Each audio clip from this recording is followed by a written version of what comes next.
thing. Yeah, I'm not gonna turn it on though. So I'll just be green behind me. Honestly, the biggest thing about like an actual green screen, if you want to use it for green screen things, is light. You can get any color thing as long as it's a consistent color, and you can throw a bunch of light at it. Good, I have Monday off. Oh, something that might help here, I don't know if it will, because it might be easier just to retype things, but did you know that if you have text and you just drag it into OBS, it'll create a text pop-up? Like if you highlight text and then drag it into OBS. I found that out completely on accident. It's weird. Yeah, it would be. That's why I think what you're doing is probably better. But anyway, I just found that amusing because I literally found that out last night completely on accident. You know what? I was gonna have this. No, I'll keep it in the backdrop.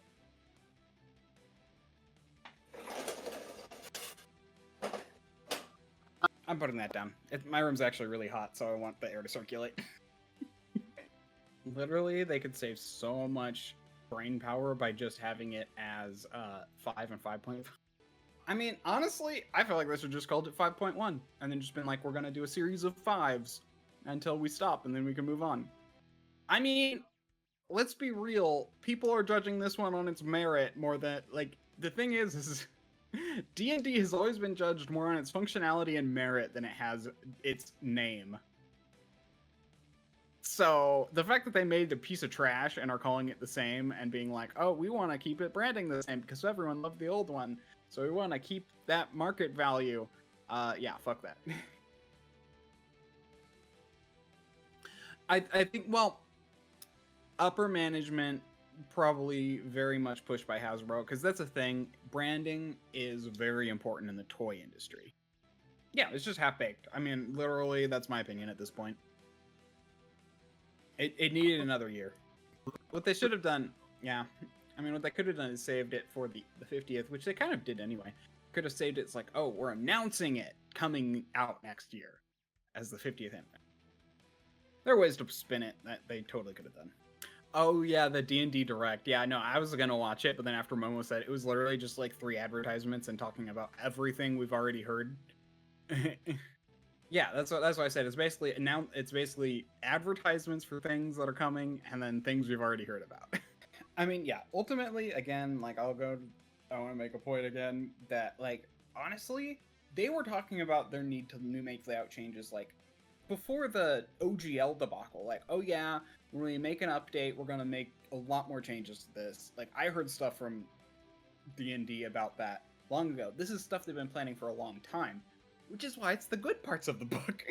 The problem is like the state the game was in at the playtests. I'm like, I'm curious where they're going with it. It was kind of just the same, but with some changes, and then they made a whole bunch more changes, and now it's like, you didn't test any of these much bigger changes, though. Yeah. So, yeah, and just too much of the little wording bits are weird, and there's so many little things that just, honestly, they needed a playtest. Yeah. No, well, yes, but see, the issue is more just, they just needed an editor who had time to edit, because I'm telling you, like, from what I know about these kind of industries and stuff, like, the book was between the playtests and the book and the book coming out was about a year for them to finish all of the stuff, because a lot of the stuff was very different from the playtest, then edit it, then publish it. Publishing, I mean, just printing all the copies they've already done has probably been like 3 months of work. And so they had like 9 months, but then you got the play tests that they had to finish for all the other stuff. That was 6 months. So what did they have to edit? Probably about 3 months, which is not a lot of time. Editing should be like 6 to 9 months of work for a book this big and this complex. Yeah, honestly, I feel like it's gonna end fine. I just feel like they were pushing for this big and new thing, and they kind of screwed themselves, and I think it's gonna bite them in the butt in the long run. But I think, honestly, 5.5 will turn out fine in the long run. It's just gonna And after reprint, print, and rules clarification, it's gonna probably end up. The problem is they're gonna lose about like a third of their player base in the meantime. Out front, as weird as it sounds, I actually think their initial sales are going to hit with it. And I think a lot of people are like, oh, it can't be that bad. Like, even though, yeah, and even though I'm like nervous, even I have like a small about. It's like I want to get the book and see it for myself because it can't be that bad. But I am a lot more skeptical on that line. But I'm also just like, because I don't get myself hyped up. But I'm also just like, I'll see. And that's the thing is some of the wording is problematic in the sense that it's hard to tell what the intent was, which is, in my opinion, worse than just a mistake.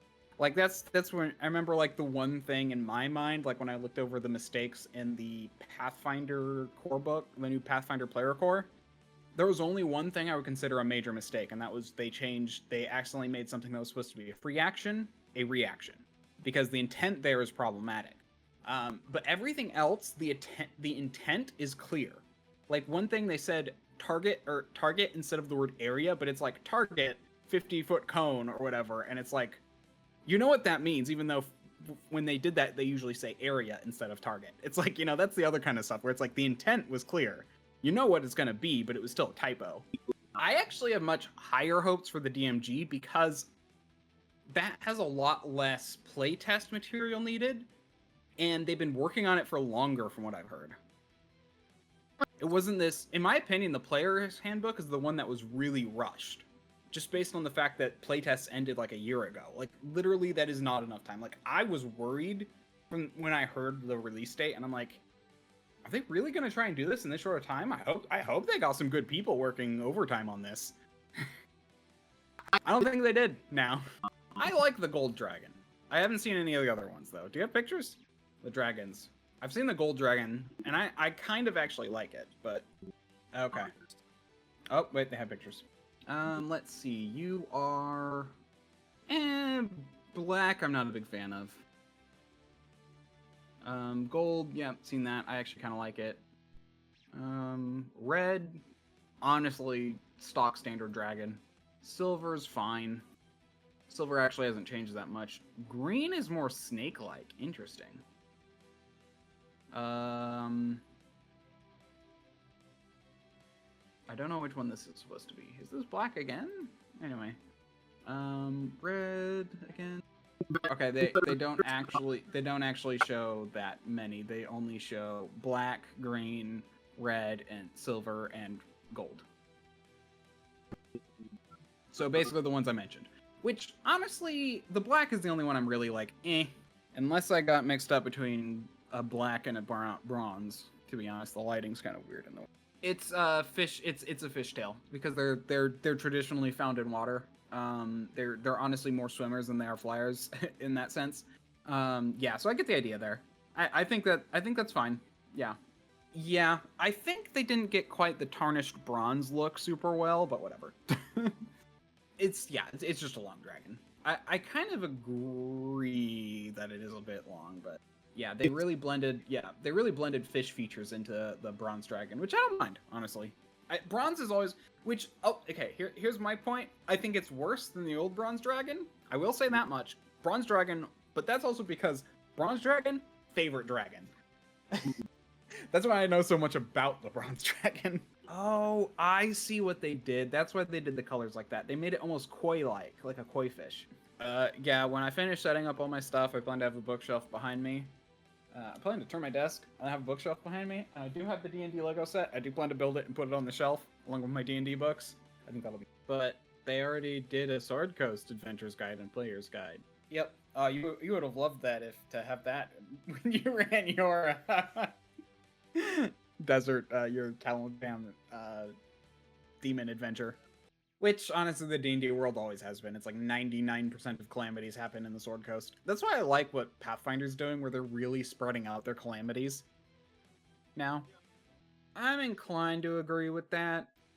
I mean, I liked Fizbin's dragon book because dragons, but honestly...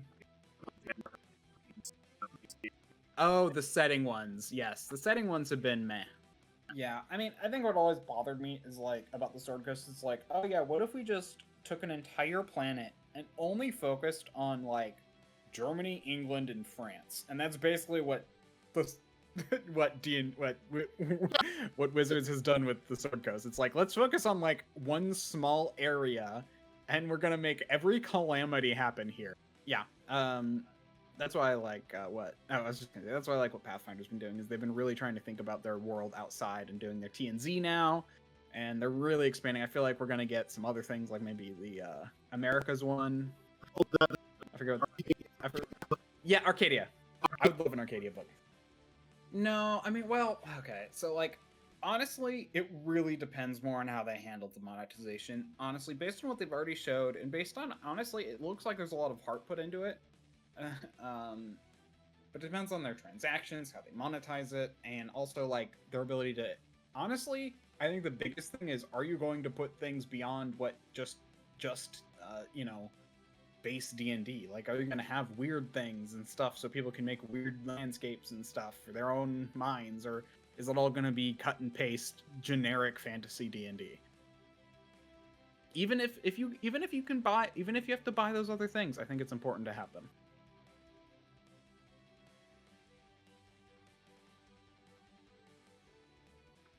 It probably won't be. I mean, why not? I don't think it's iconic enough. I don't think there's iconic enough scenes to do something like that, but you could. The thing about Universal Studios, though, is it's both a theme park and a movie studio. Wait, who was on a roller coaster? Oh, that one. I see what you mean, yeah. Okay, there's actually precedent for this. You know, probably one of the weirdest things, sorry, I was just looking up, like, I just had to remember who made the D&D movie, and I'm like, okay, it was Paramount. Because I'm like, did Universal do that? No, it was Paramount. But what's funny is, like, in looking it up, I see, like, the front gates, and I'm like, I've totally seen that before. Which isn't surprising, because I live, you know, near LA. But it's just my brain goes, oh yeah, I've seen places like this before. In fact, I think it's not that far from Universal Studios. Sorry, I'm trying to figure something out, because there's already something... I saw something out front in, like, a picture when looking them up, and I'm like, wait, do I already have something or related to it? Well, okay, there's a statue out front of Tiamat. That's why I'm like, is that new because of the new stuff? Or so I'm like, trying to find... Oh, I'm curious as to where this is going. And then running it in a way to get paid. Okay, so it's basically... Oh, interesting. He's using... Well, oh, sorry. Interesting was because his maps are Gabriel Picard. I know the artist. Which is interesting. So this uses Gabriel Picard's mapping, or probably assets. Probably got permission. Honestly, I literally emailed the guy if I could use it on my stream when I was new, and I was nervous and just like emailed him, and he responded. He's like, yeah, go ahead. So he's pretty nice. So yeah, he's made his own maps using assets. Got a whole... I'm just clicking back this project just so I can see what the options are. Divine Blessing charges. I don't know this. So part of this Kickstarter is to join, actually. So yeah, you can actually join through Kickstarter, basically. Yeah, so he's doing this in a weird way, I think, to push some boundaries so that way decisions have to be made. This is actually not uncommon, and and this is actually kind of genius, because given the state that D&D is in right now, to fight this will basically throw them into the gutter. So I think he's trying to set a legal precedent at a time where they can't fight him without causing themselves more turmoil. Yeah, so, but what he's basically doing is... But I'm trying to figure out, so it does have to do with... Like, what I'm trying to figure out is... Okay, no, I can explain this simply now. The issue is that, in theory, there's a legal gray area for basically being a paid DM for content. And he's doing it publicly to basically be like, and even then, doing it through a crowdfunding thing is also very weird. So he's kind of just pushing some weird boundaries just to do it, and to kind of see what happens, what comes of it. Because yeah, like in theory, I think right now you might be able to be sued if you are a paid DM, because you're technically using it for because technically if you're using it for profit, you need to pay royalties basically, because most of the content that people use for DMing is the like fan content policies where you're just using it to not make money. So if you're making money, basically a paid DM, you're actually in a legal in kind of an area where I think in some interpretations you should be paying them because you're making money off of their product. It's a gray area. I've heard of this before now that the bell was finally rung in my brain. I think this is a good thing. I honestly, there's no way they're going to fight this super hard, but it's nice to get some precedent ironed out. Because well, here's the thing. Those are actually much more protected because you're using the content. Those are actually protected for a different thing, for a different reason. And that has more to do with the fact that you're not like selling the content as it was made to be used. Whereas this, you're selling the I agree, but there's much more legal precedent for the Twitch stuff from that was more derived from the gaming industry though, but it can be applied to the TTRPG industry. Whereas this, the idea of a DM being paid to run a game for someone directly by the people is a gray area. But are you? Entire time? I'm working. I forgot to do the check for you like I normally do, so maybe. Ooh, shit.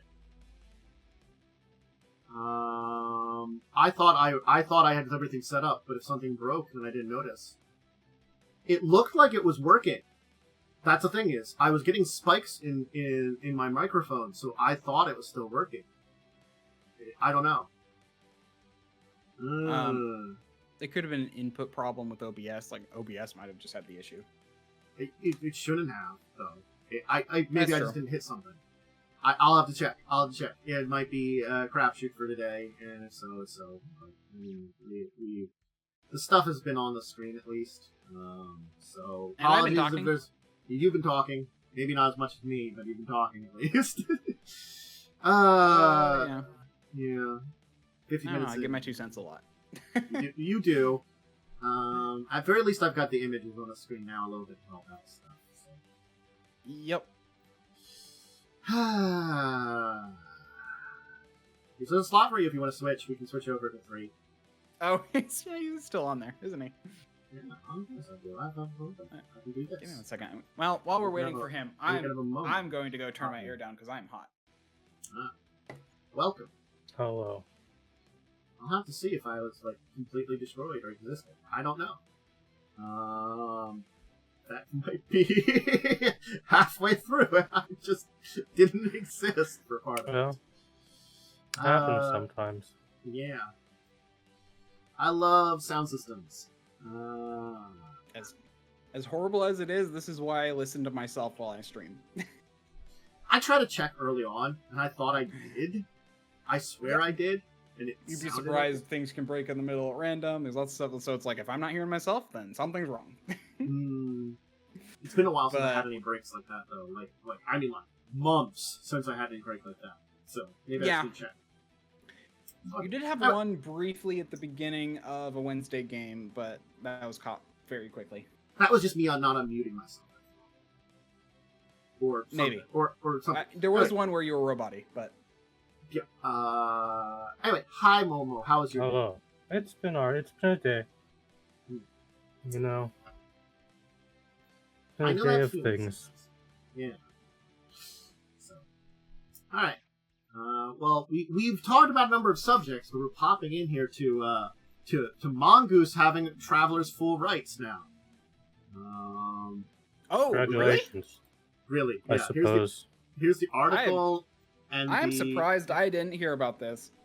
the thing on their site. Good for them, probably. I guess so. I mean, they didn't own the full rights previously. No, they didn't. I actually knew that. Okay. You had talked about the different editions of Traveler and how it was horrifically complex. And I'm guessing... it was traded hands a lot, and parts of it were still owned by people and licensed out in weird ways.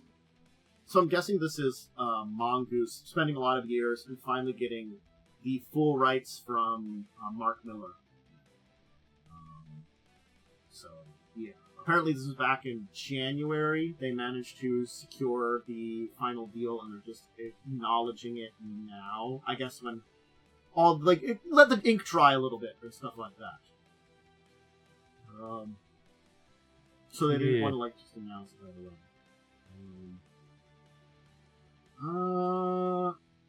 Okay. Yeah. So basically, Mark Miller has been developing his 5th edition. Which is not the 5th edition, it's like the 20th edition, but anyway. Yes.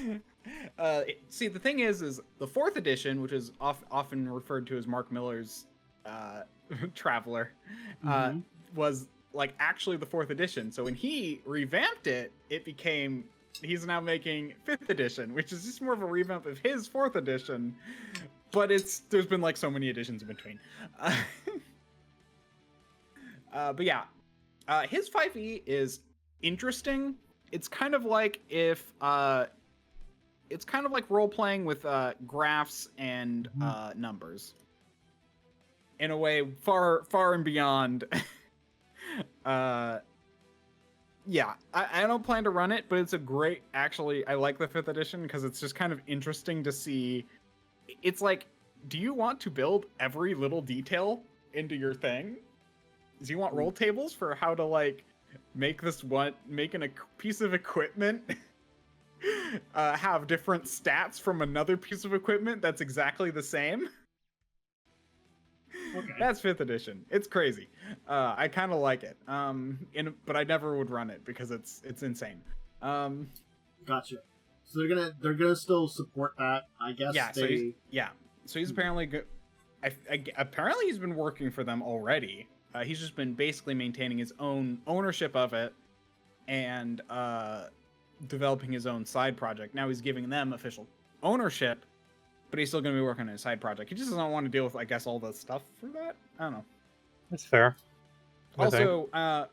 Also, having actual ownership probably will make them a whole lot more money because, yeah. Yeah, because then they have the full ownership. Wow. I'm not gonna lie, some of the way that they word this makes it sound like he passed away, and I don't think... Oh no, I'm pretty sure he's very much still alive. Yeah, but... As it says at the bottom, he's actively involved in development still. Yeah, but I'm just the way I'm reading it, I'm saying though, it's like, Rock requests there'll be no announcement until about this until his passing, which we're happy to do. And I'm like, that sounds like he died! Please phrase this correctly! Phrasing is hard. Oh god. I'm sure this is good. If only I enjoyed Traveler and its many offshoots. Unfortunately, it's just not the game for me. Mm-hmm. I thought it was fun. Honestly, there's actually a lot of good that can come out of this because there are a lot of weird aspects of Traveler. There's a few things of Traveler which aren't really sold right now for legal reasons, and weird ownership reasons. So this might actually help smooth some of that out, and it might allow them to make source books on a lot of older content. Like maybe they could make source books on past eras, because Traveler has these eras. So they might be able to make things that set in past or future eras, because it's not tied to this. Because they have the IP now, basically. Okay. Yeah. I'm kind of happy about this, actually. Granted, I hope they hire better editors for their future books. I think it is good for everyone involved, because it will probably get this guy more funding. Yeah. And, maybe he wants to work on something new. I don't know. Or develop something else that's not tied together with a lot of other people in, a legal help. you know, he's taking a step out of that and making maybe Who's to say? Hard to say. Yeah, I mean, like, yeah, who knows? I mean, honestly, they probably also just offered him a shit ton of money. Hey, money, and he probably gets a bunch of royalties, so...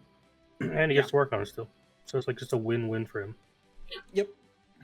So I actually think that's a good thing, because I think Traveler, or Mongoose, has the best version of Traveler that I've seen, and I have bought all the old versions I've of not Traveler just to played check them out. the Mongoose version. I've only played Older Traveler, and I have never been a fan of Older Traveler.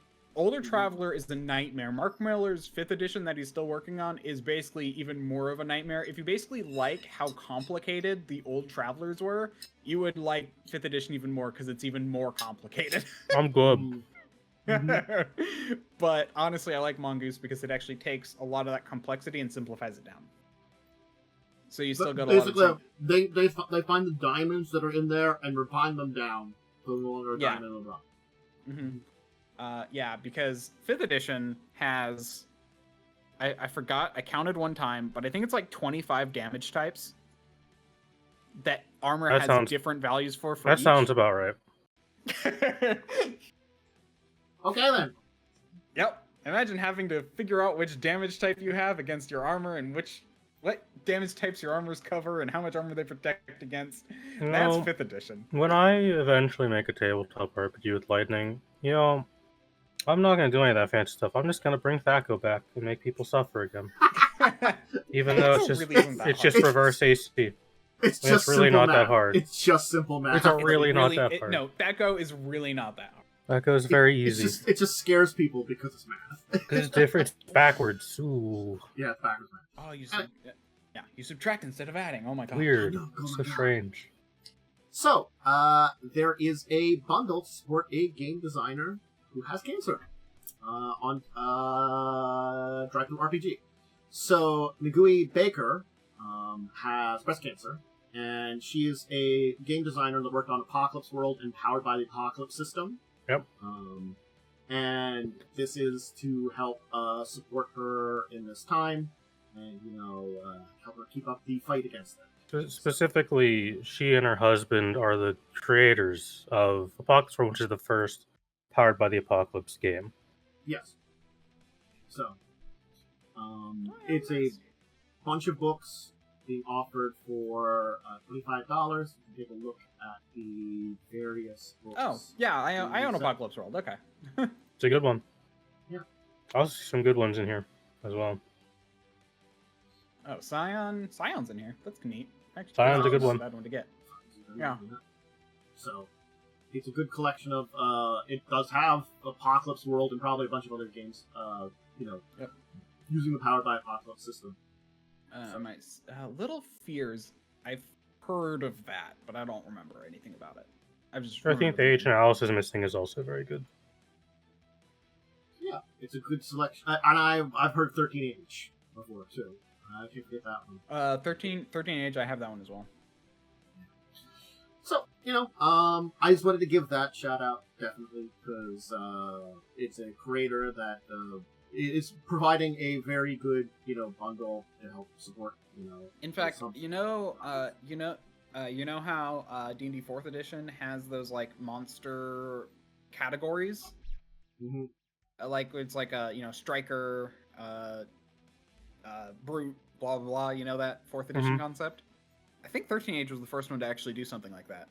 I believe that is correct. Neat. Well, we can continue our tour of some topics. We have a couple small ones, and this one is done by the same people that have brought us Cyberpunk, our talisman. They make good things. Mm-hmm. Shadow Scar. They have a starter set for it, which I guess is... I don't know if they've done more Shadow Scar. I can't tell you if they've done this before. I don't know a lot about Shadow Scar. It is a game line they have, but this is their starter set. Okay, it's the first thing in their game line. Gotcha. Yeah. Okay. Shadow Scar is one I've been looking forward to. Because it's the Witcher TTRPG guys.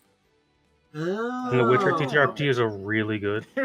You both went at the same time. Yes. Yeah, the Witcher TTRPGs is really good, so I'm excited. So for I've heard, Shadowstar. actually. It's one of my favorite lesser known TTRPGs. So, it's a new game brought to other people that have worked on Cyberpunk, and Cyberpunk definitely has been the big popular one of their products more than anything, but still. Doesn't mean that they don't do other good work too, and you might not check it out. I actually do a lot of games. Yeah. I did not remember they did the Witcher TTRPG, and you mentioned it, and then I was like, oh yeah, they did that. They also do Mechton, which is the one of the OG mecha TTRPGs. Got all about Haunted. There's also one called Haunted West. Yeah.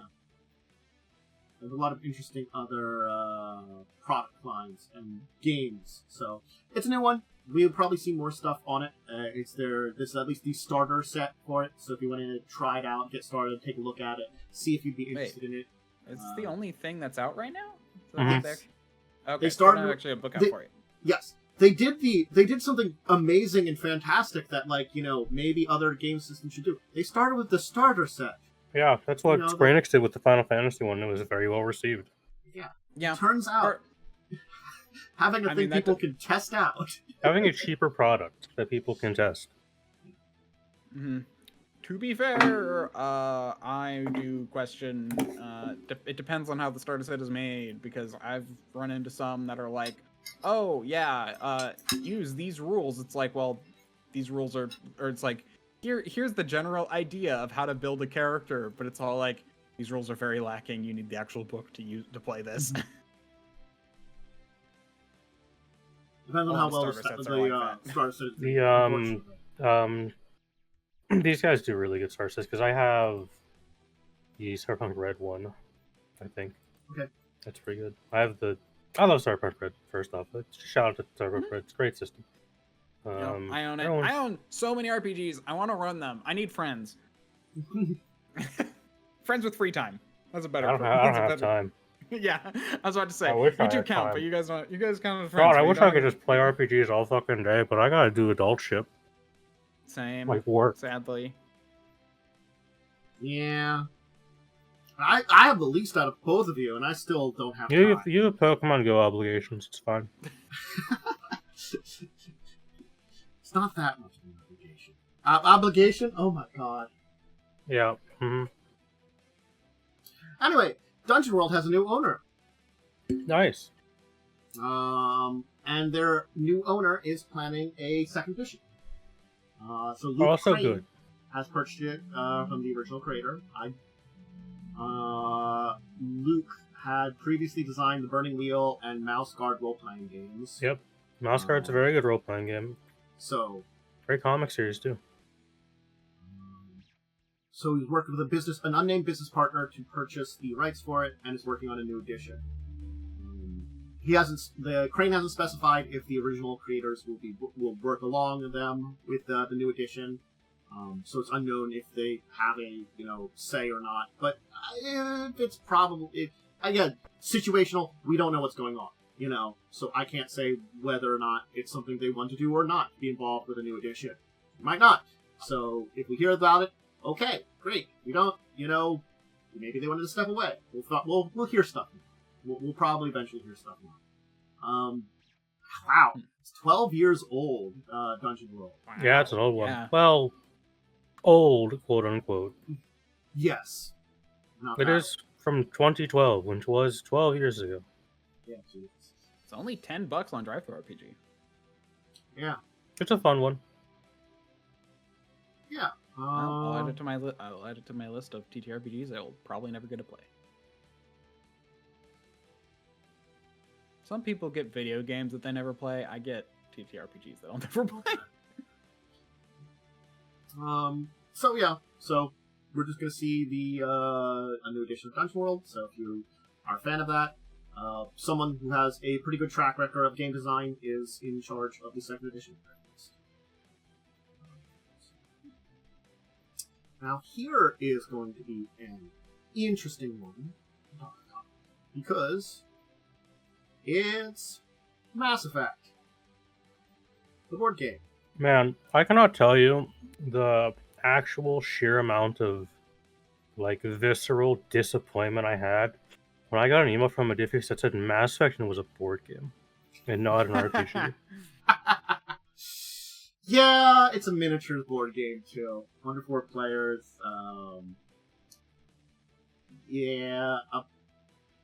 Apparently, it's got a lot of like tokens. Well, I guess it's not technically a miniatures thing, but it has miniatures, and I guess it's like their Skyrim one, I think.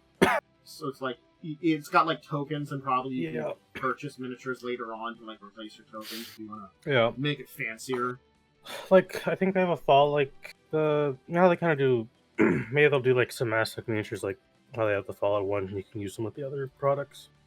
Yeah. I don't know, just make a Fallout TT, or make a Mass Effect TTRPG.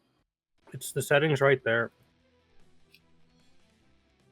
Depends on what kind of deal they made with whoever has the rights for it. EA just doesn't like money. I mean, I'm not gonna lie, they're bad at stuff sometimes. Cough, cough. Sorry, EA. Anyway, it's a 1 to 4 player board game, branching narrative, campaign for multiple playthroughs, different experiences, story ever changing to your aspects. So it has replayability for a campaign. Makes sense. Yeah. And The Skyrim one is quite replayable, so I believe it. And it's got teammates, I guess they say, from the entire trilogy. Ones they mention are Liara, Tali, Rex, and Garrus. Yeah, I did you just fucking... What did you just call him? It doesn't even look like that. My god, how dare you insult my factual husband on this show, you bastard. I can't pronounce names. How dare you not be able to pronounce this alien's name? Uncultured. I'd say probably, like, if there's another thing they could do is with, like, minis is just more, like... I imagine there will be expansions for the other team members. Yeah. Because if they've got these are like the 4 most popular characters, so I imagine they'll get the rest of them in there eventually. Yeah. If this does well, at least, which I'm sure it will. I'll probably get it eventually. Just because I'm a slave to BioWare's products. Who are the players? Who are the characters? Liara, did you see that Tali, list? Rex, and Okay. Garrus. I wanted to make sure Rex was in there, because Rex is... Yeah, Rex is like the fan favorite. I will one day pronounce names correctly. Just play the game franchise and you'll get it. He's got quads of steel. Hey, I do like him the most because there is a really good line where where there's some political argument, he's just like, why don't you just eat them?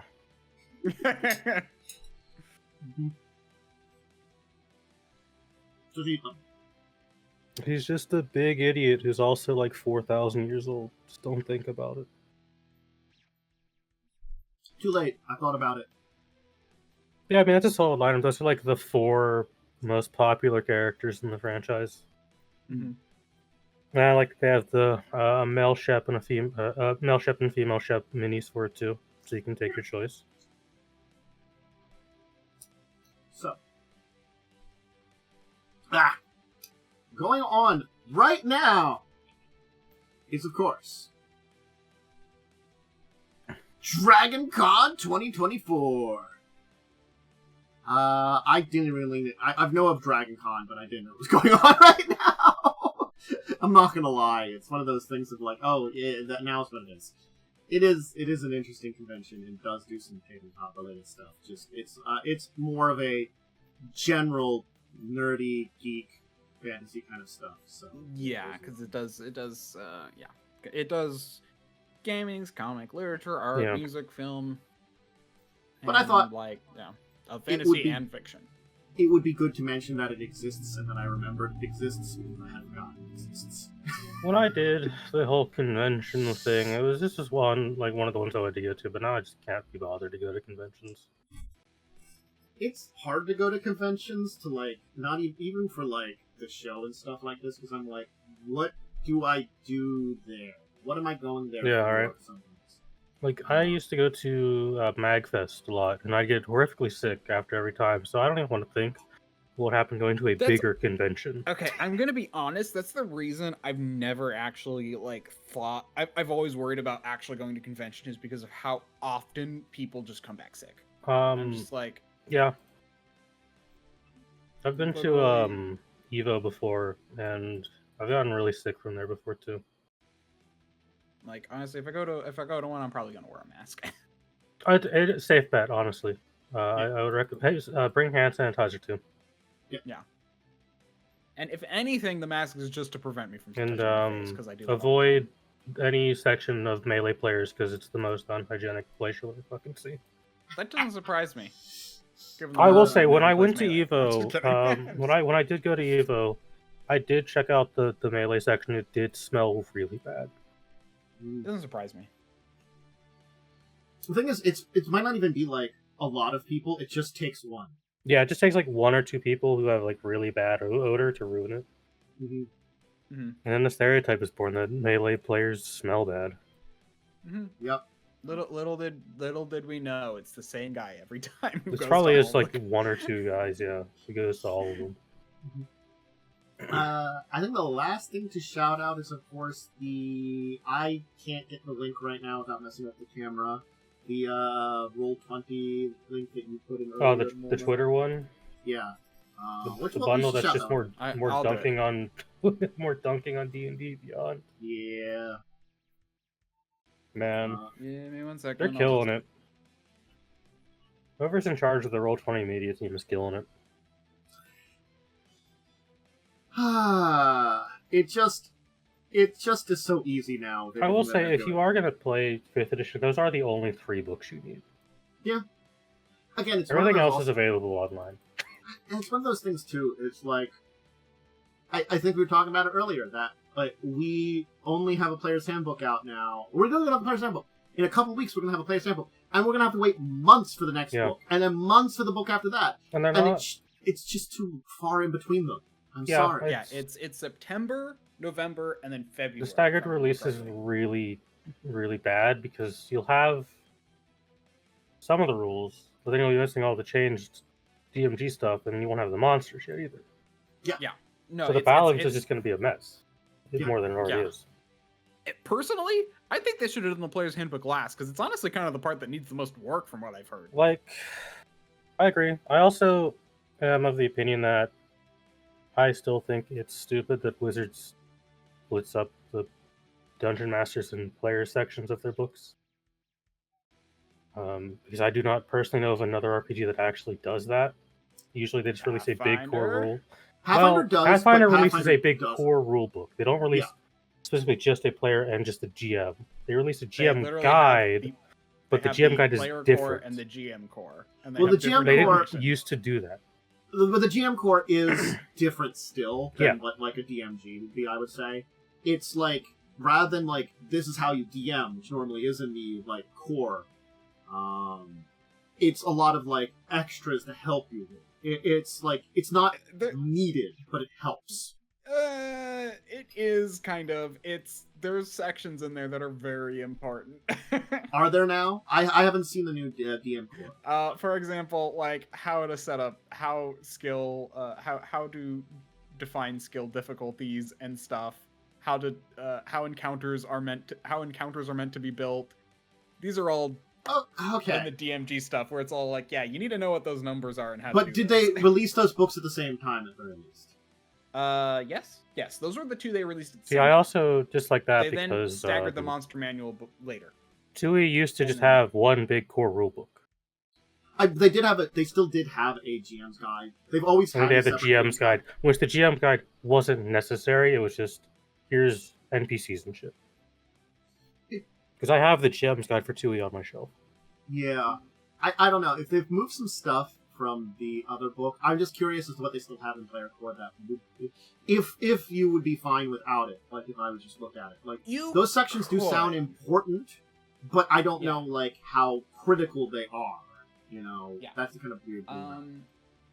So like for example, I'd probably say the 2 biggest parts are yeah, I'd probably say the biggest parts are difficulty classes, which is 2, 3. Well, okay, actually, you know what? Here's one thing. All of this stuff is available on their website.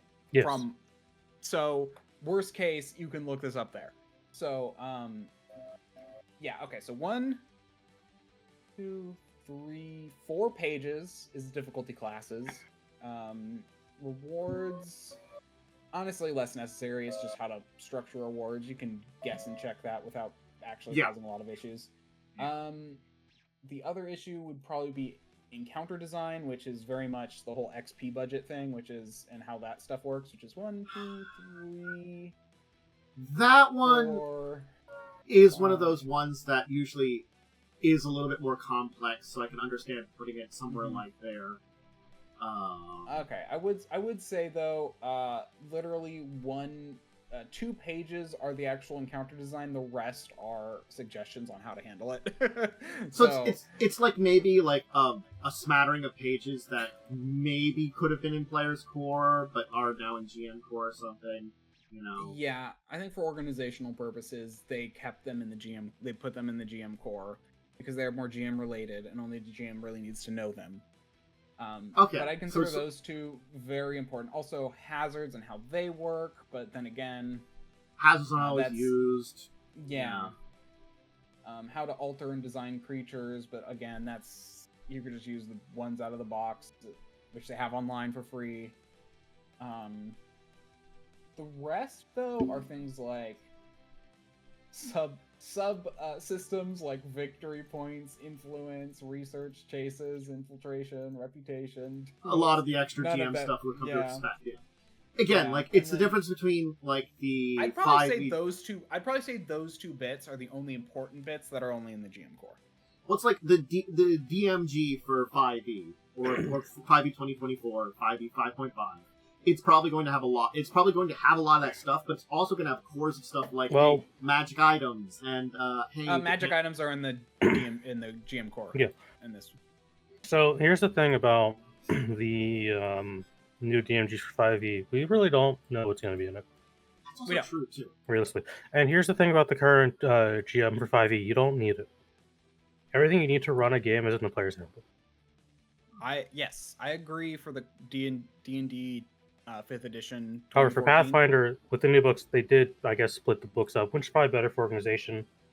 Yeah, and I think the main reason they did those 2 important bits is for organization, especially since you can look them up. They probably have a tidbit in there that I didn't notice in the Player's Core, saying where you can look them up online. But my general preference is just a big core rulebook rather than making people buy 2 books. Yeah. You already got to buy 2 books. You got to buy a monster book, too. Yeah. Yeah. 99% of people do just 1 book. Which even includes monsters in a lot of cases.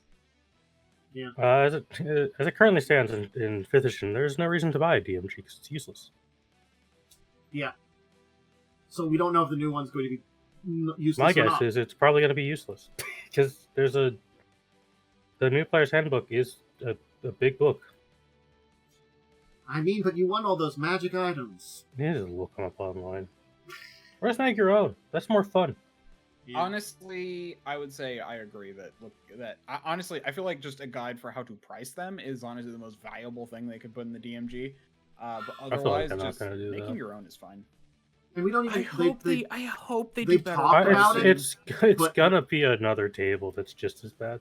Yeah, that's the thing is they've talked about it, but you look at the images they show, and they don't show prices directly on them, so it's going to be some kind of bad table. Probably. That's what we all feel. It's going to be a mess, probably. I don't know. Maybe it won't. Maybe it will be. With what the player's handbook is, I'm not holding out any hope. I mean, like it's like as weird as it sounds, though, I still think it's going to be the better of the 2 books. Oh yeah, it's definitely going to be the better of the 2. This is something that's highly accurate and also sad. Oh, I don't think we ever explained. Yeah, the Roll20 thing is more just an advertisement saying. Yeah, they're having a sell for the 3 core books that players tend to use. The 3 2014 core books, the Player's Handbook, Santa The joke that they made is D&D 5e 2014 isn't going anywhere. Yeah, that's from the tweet. Mhm. But you can get all of the core player side stuff, which is really all you need for about $76. Yeah. So for basically only a little bit more than the price of the single DMG, the single player's handbook. Yeah. Yeah. Wow. Yeah. You can get the better version of D&D. So And we do also- have real, And also biggest Tasha's, thing- which has the best version of Ranger we're gonna get. I was about to say, like, the only problem in the original book is the Ranger, and Tasha's fixes that. Yeah. And they were like, we fixed that. Let's ruin it again. Mm-hmm. Uh, Crafting a world. It's a deeper discussion topic. Well.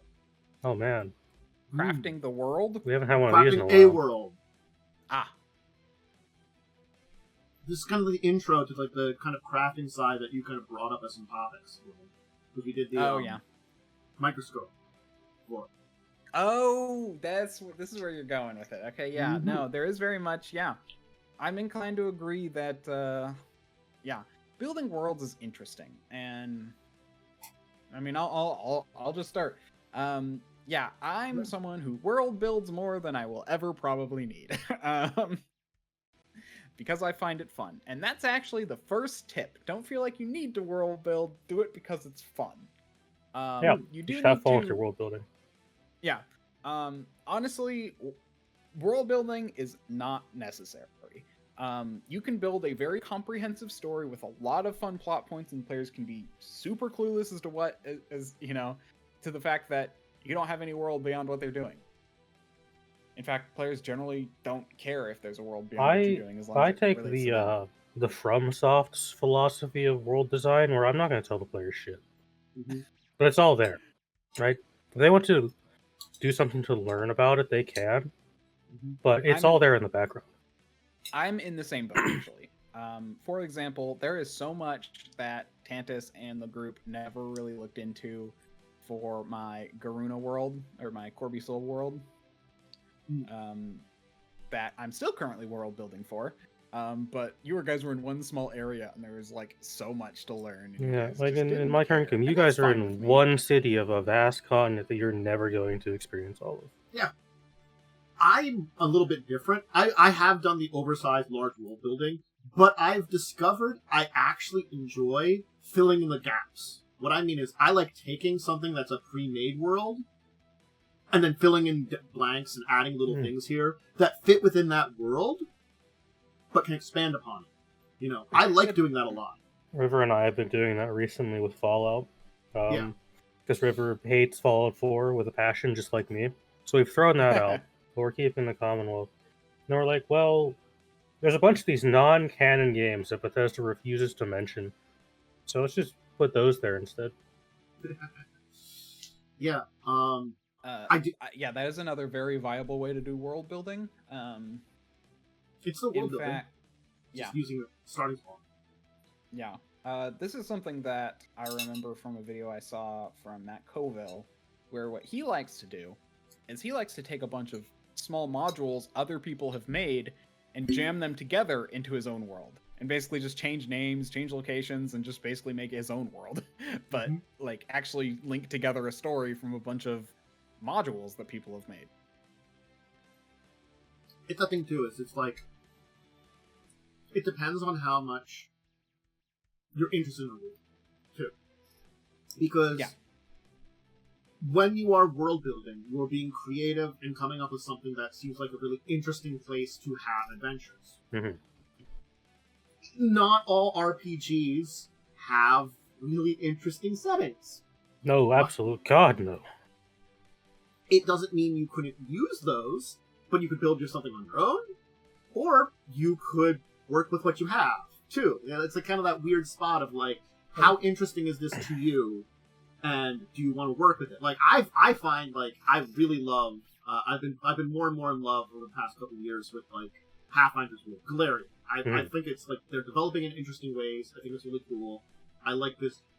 But I've also really enjoyed some other worlds that are out there, and I have created my own stuff, too, before, when I had cool ideas. We talk about this, Cyberpunk. I love Cyberpunk. I don't like Night City. I think Night City is kind of dumb. And there's really nothing on any other cities in America in the Cyberpunk universe.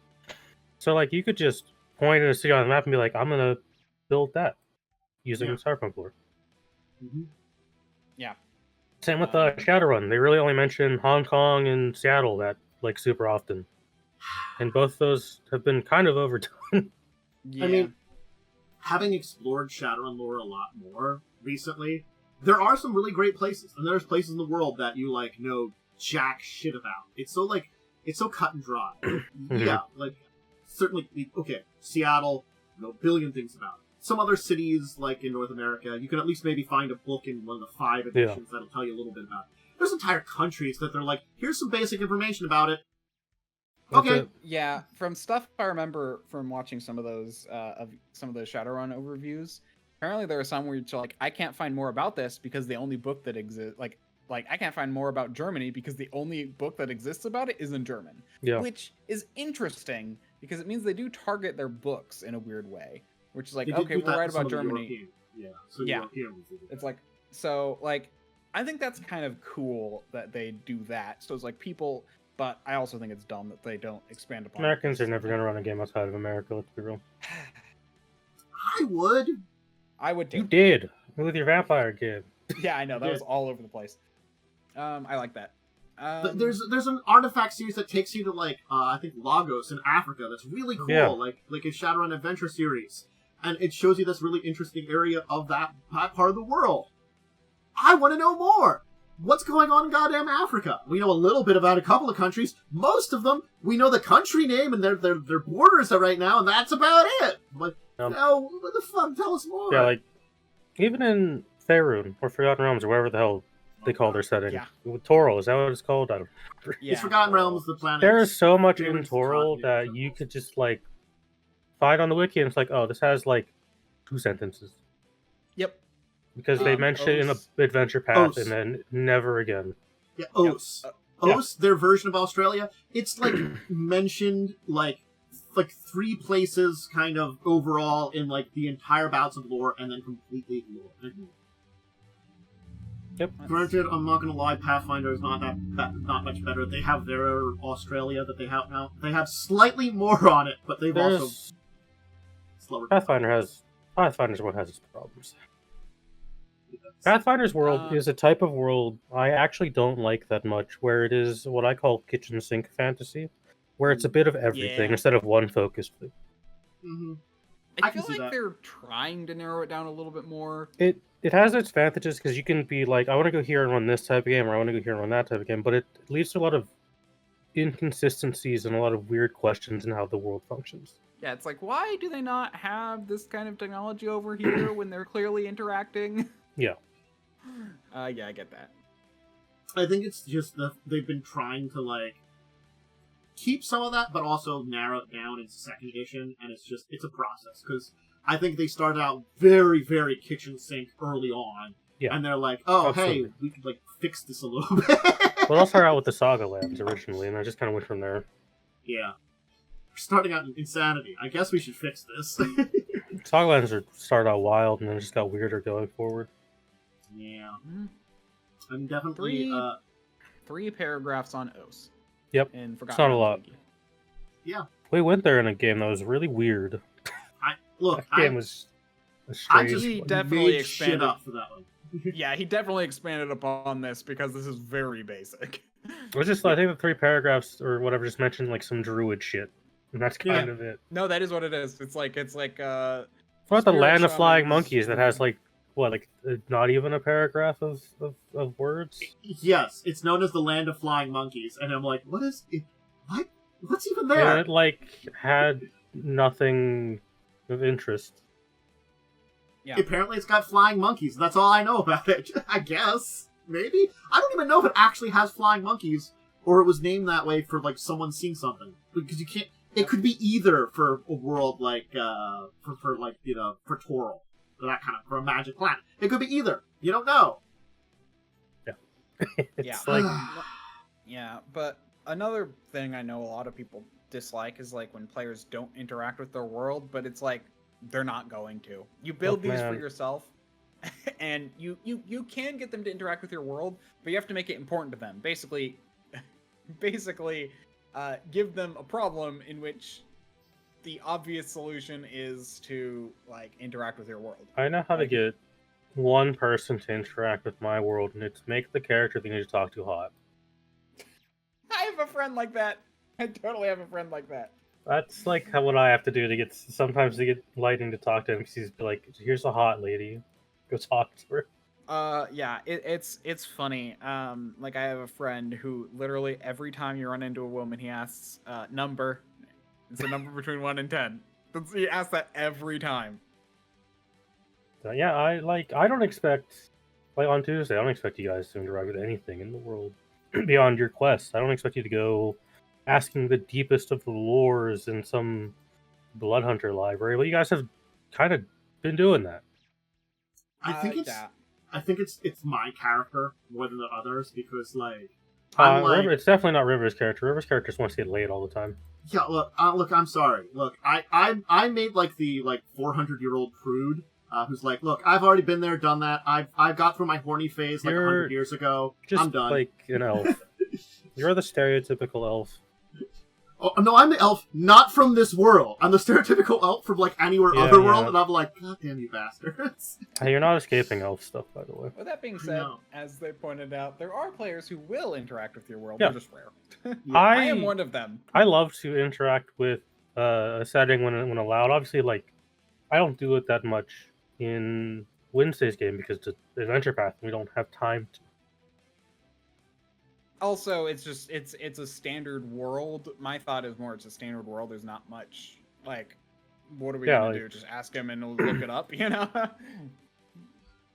There is some stuff that I can like work with in there, but usually like I will do a basic like look up and work from there. It's kind of what I do a lot of times.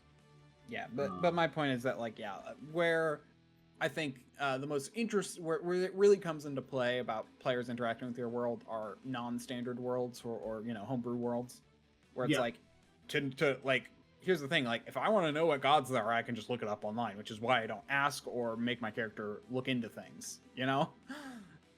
Yeah. I have a world, but I have 3 settings currently. Technically, like half a setting because I'm helping River with one. I technically have 2. I call it my Garuna setting, but that's basically the same thing as calling Forgotten Realms like the Sword Coast setting.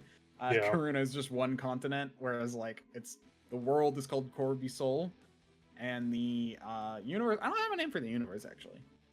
I've got one setting that I would like to revisit. I just don't know what direction I want to take from it because it was a mess last time I tried to run. I have the setting I co-built with Lightning, which is our Arphila setting, which is the Foxy setting. Yeah. I have my personal setting, one of them, which is Delanor, which is a like very frostpunk, steampunk world. I have a cyberpunk setting, which I'm slowly building, and I'm building 2 continents for River's setting. Yeah. My second setting, I didn't mention this, is my Traveler setting, which I've been setting up as a sci-fi setting that I've been working on for a while. So yeah. You will notice a theme with my settings is I typically run what is called powder fantasy. All of my settings are gunpowder and magic. Ah, fun. My Garuna setting is very much the it's very much it's high fantasy basically. High fantasy with a decent amount of why do we need technology when we have magic? A lot of my settings are either in the process of industrialization or already industrialized. Yeah. And that has consequences for the world a lot of the times. Yep. But yeah, my I have ideas for some other settings. I have 2 other settings which I have ideas for. I'm just not one of them I haven't worked on since college, and the other one I honestly thought up only a month ago. So Sure. But neither of them.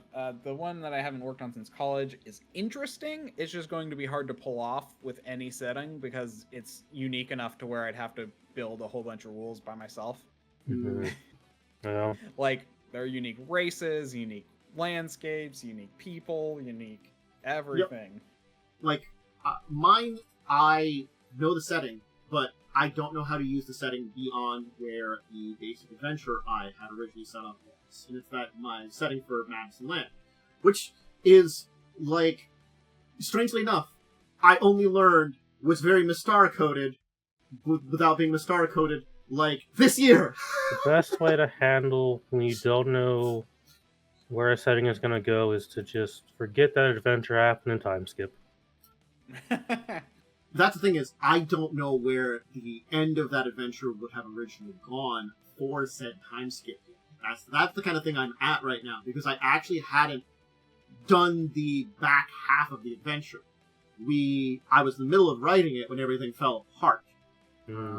So it would be a thing that maybe I want to, that is not a bad idea to see a time skip to go ahead and kind of do that there. Yeah, time skip like 100 years. Nothing in the past will matter at that point.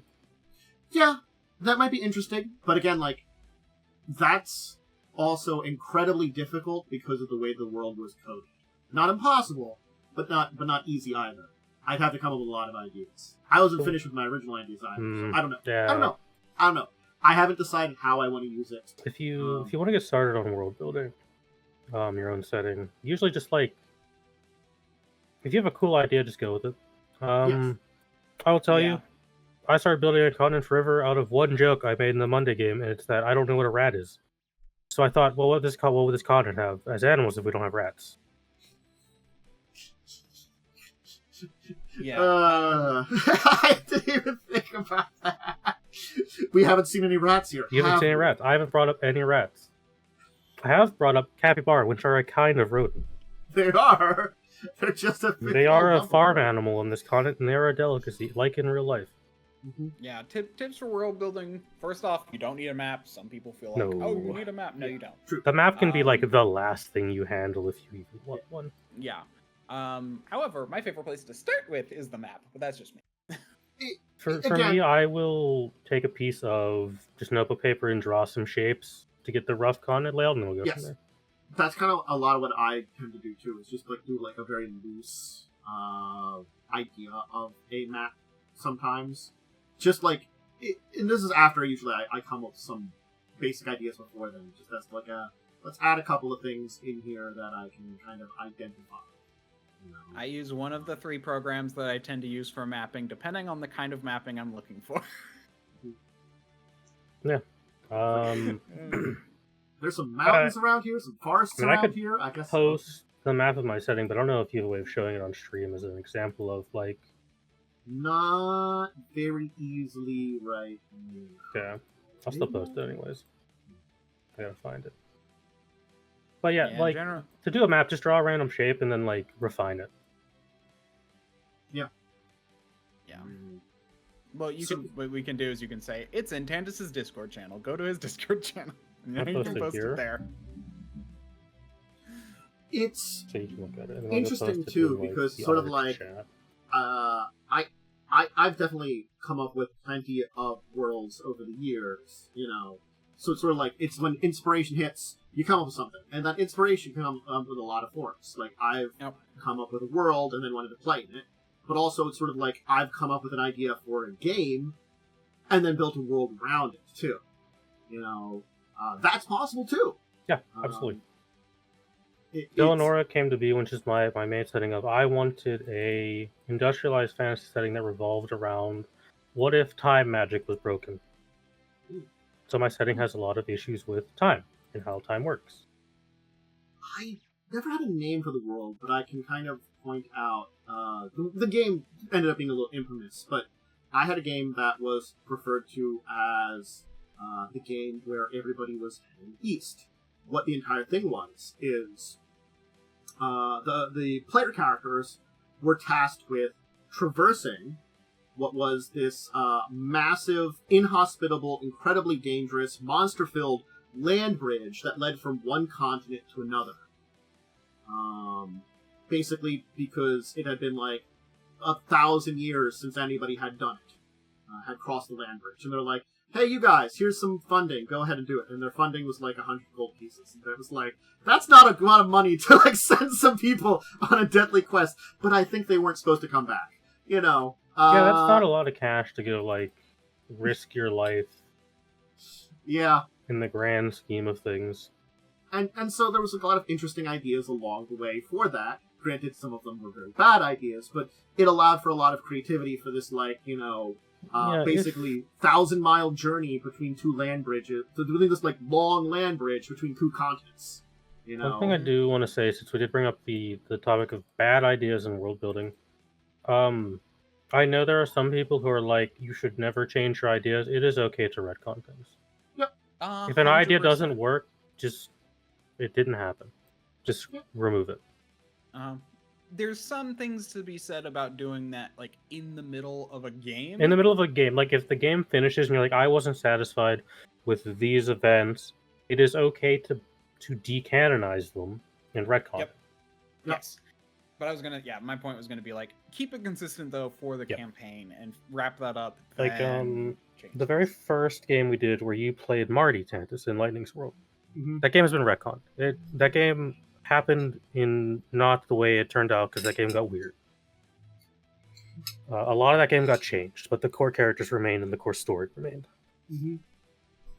Yeah. Like, I need to figure out, because my Traveler setting is not... It started as a Stars Without Number setting that I did with friends. That I Another system I hate. Oh, I know. I will never play Stars Without Number again. I hate Stars Without Numbers so much. Anyway, I've been editing it into a Traveler setting ever since. After I played the one Traveler game. And no, that was not the Traveler setting I played with you. That was just a one-time setting that I built for fun. Fun? With you, Tantus. Yeah, so that was actually just something I made up just to really play Traveler and figure it out and see if I liked it better than Stars Without Number. The answer is yes.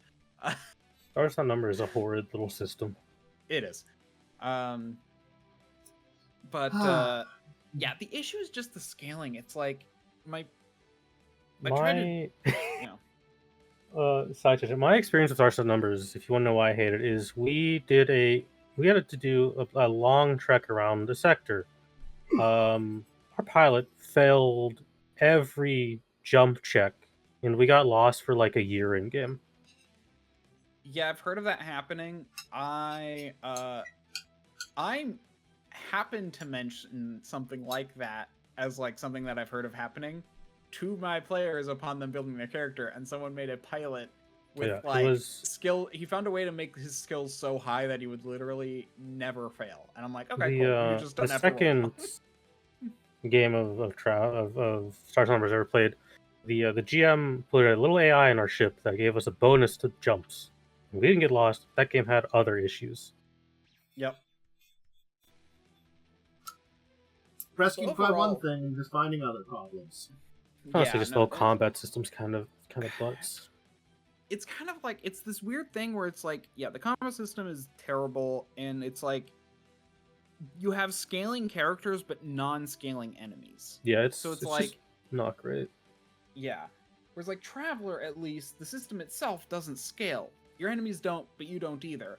You get better at things, you get more skills, but it's a lot harder to get much better skills. Most of what you do in Traveler is get equipment, which is, in my opinion, interesting. So, I still think it's interesting enough.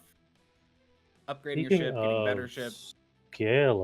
Scaling your world's power level is actually a pretty good way to start with world building. To have a rough idea of how powerful you want people to be. Yep.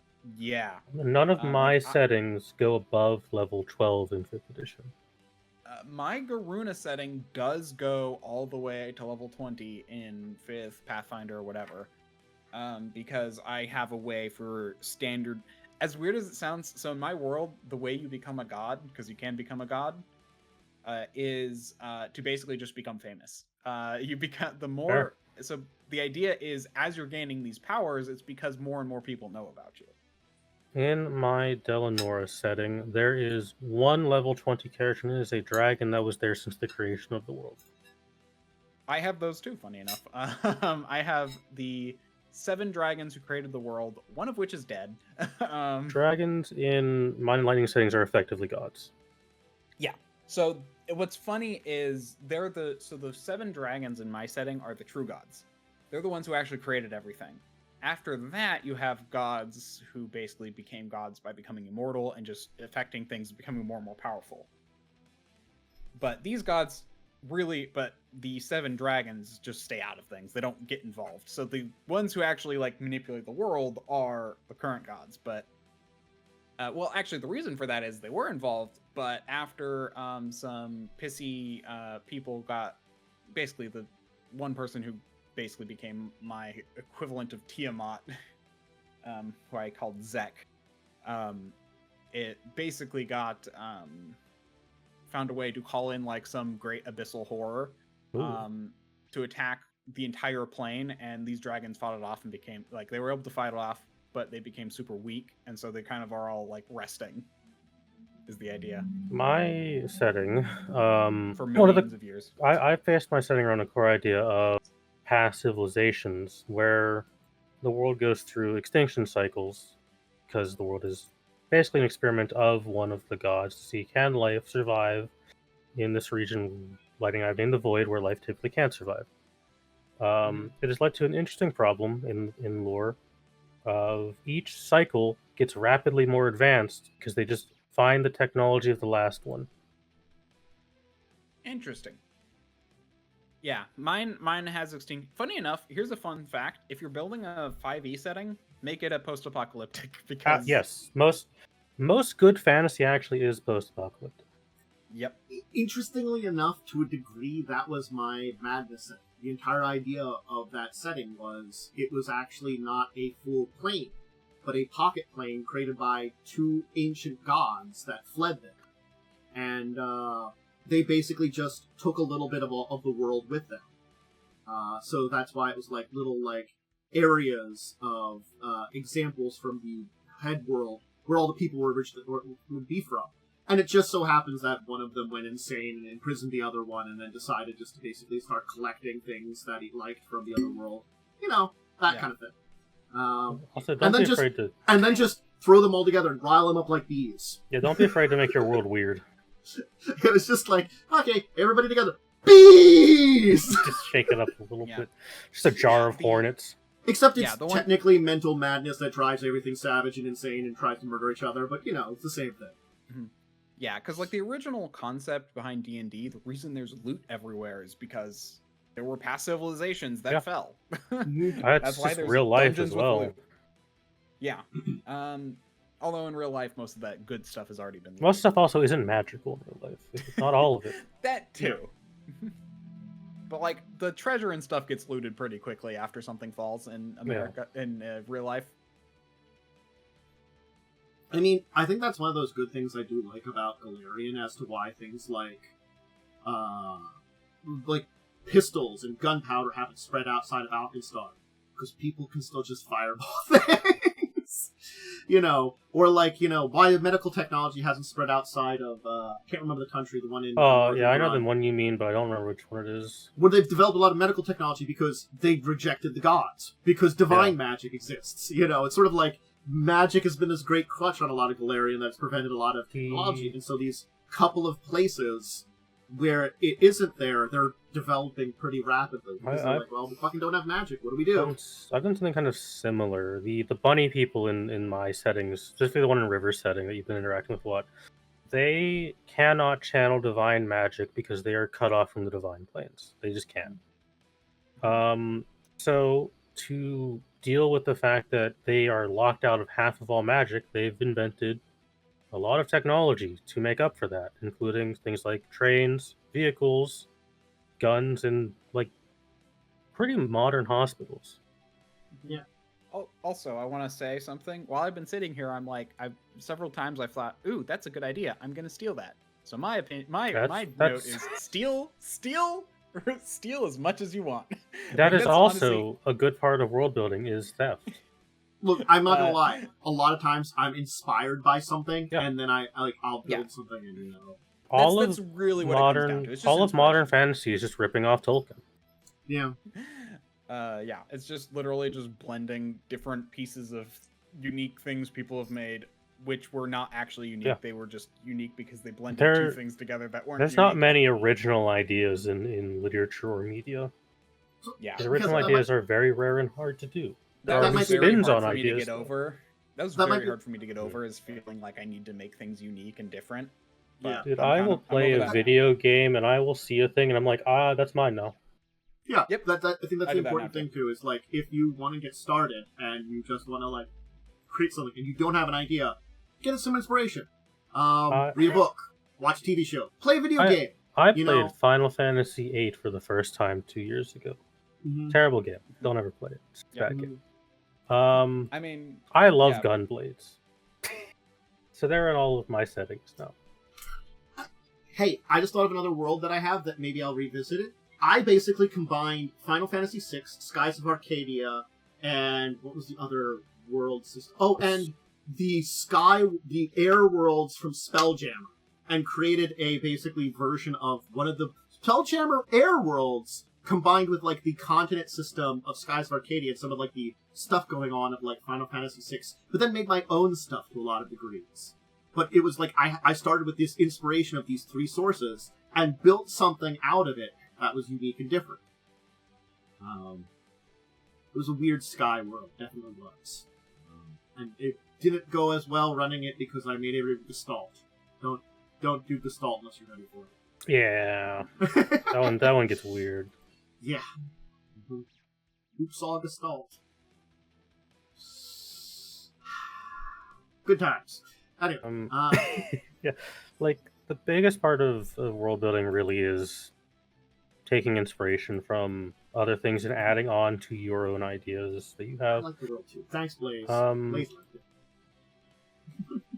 it's really hard to build a fully original world. I would actually say it's not possible, at least anymore. Yeah. I honestly would say, in a weird way, it's never been possible, just because even at the very least you're taking from Earth. Even if you look at like Lord of the Rings, Middle Earth, it's just what if Britain had mythology? Yeah, and Tolkien just stole a bunch from mythology in general. Yeah. You know, so in the end, everything's stolen from somewhere. There's not many original thoughts, and your world does not need to be original. Your world can be as cheesy and schlocky and full of stolen stuff as you want it to be, as long as it makes you happy. And I would say, though, and also as long as it's, well, I'd say as long as it makes you happy, yeah. Although I would say you also should at least try to smooth it over and make it semi-consistent. Also, don't if you're using a bunch of stolen copyright stuff, don't try and publish it. Yeah. Yeah. Oh yeah. That's just thing. You're gonna get God for that one. Yeah. You can always take steps to make something your own. Yeah. So think about that. Like if you're using, you can take a concept and change the name of it. Mm-hmm. And then it's fine because you can't copyright a concept. Yes. You copyright a name. Name's a big thing. I can tell you why. Like I know my game I created was in Star Coded because I started with I played Dungeons & Dragons Warriors of the Eternal Sun. Oh no! I created a game. I kept altering the world, and by the time I got down here, I then came back and learned, oh wait, that's supposed to be Mystara. That's supposed to be the internal world of Mystara. I didn't know that. I thought it was just another plane of existence. So I made my own other plane of existence that was actually very different than that would have been, which is supposed to be the inside of a planet. But basically, it's this coded of I got inspired by something and went there without knowing the full details of it. And that can happen too. And that does help you sometimes too. You don't have to look into everything about it.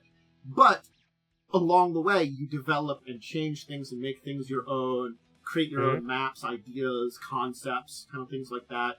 You make it your own. You can get inspiration, just don't be the inspiration. Yeah. In fact, I can tell right now that I've been revamping the way magic works in my world right now, because I read 2 books that kind of got me really thinking about magic. One was The Primal Hunter, and the other is Sufficiently Advanced Magic. I would very much recommend Sufficiently Advanced Magic, by the way. Very good book. Primal Hunter, depends on how much you like lit RPG. Yeah. Why don't we move on to our last thing in our week in tabletop? Switch out, okay? Just because that's a pretty good place to leave it off there. Our week in tabletop. I can spell tabletop, which apparently I can. No, you I can't. succeed. Look, I almost failed, then I succeeded. I can't fail forever. Well, I played Baldur's Gate 3. Definitely can fail forever. I've done it. Anyway, so I guess was Monday the first thing that anybody did this week? Because it was me and it was Rivers. Was it Rivers game? We did have Rivers game. We did finish up the dungeon. We finished the dungeon. We fought a werewolf. I think we decided to kill him because there was really no saving that guy, in my opinion. I shook my head and looked away. He was like covered in magical runes. I don't think you come back from that. Yeah, that's why I didn't stop you, but I felt bad about it still, I like to think we probably did it humanely and didn't just cook him with a moonbeam for like 10 minutes. And then we got into football, where apparently I zoned out for all of that because I truthfully, I like the idea. I don't care about it at all anymore because what are we talking about? It's kind of overstayed its welcome. Rivers game on Monday. The Smiteball thing is funny. I want to do less with it, and River keeps bringing it up. The Smiteball thing is very funny. However, I'm not involved in it, so I'm like, I'll just go do something else. I keep trying to be less involved with it, and River keeps bringing it up. I'm not going to. My involvement in that game is sleeping with the crown prince of a country and then making music for a bard college. Look, we've got to stop terrorists, apparently. We stopped terrorism, and then we're going to kill some elves because they're terrorists. Yeah. It's so funny because I zoned out for a second, then heard you talk about football, and I'm like, oh, are we talking about Joe's game in my mind? I'm like, wait, no, that was 2 weeks ago. And that was baseball. That was baseball, thank you. That is a different sport. Yeah. All sports are the same, known as sports ball. Sports ball. Yes, I agree. And then, we had Tuesday. Had my game where you did a dungeon. It went mostly fine. Yeah. Though I made you fight a mage that I just pulled off of. I pulled the mage off of Roll20. I was like, at the session, like, ooh, this guy has some like high level spells. I don't know if to do this. And then Lightning was like, when Lynn ran up to the mage, Lightning messaged me, use the spells. So I was like, all right, I'll just kind of go, fuck it. Mm-hmm. So I almost killed Lynn again in the game. Lynn continues to make bad decisions with their characters. I mean, that's Lynn's decision too. I also didn't realize Cone of Cold was 60 foot. I thought it was 30. So Cone of Cold was pretty. It's surprisingly large. But you learned that the person you're pursuing is just a little bit crazy and didn't do all the murders. Yeah. Look, I expected they had done all the murders, and it turns out they didn't. And I was like, well, I guess they're not our person. I guess maybe. I don't know. They might have information that will lead you to the person.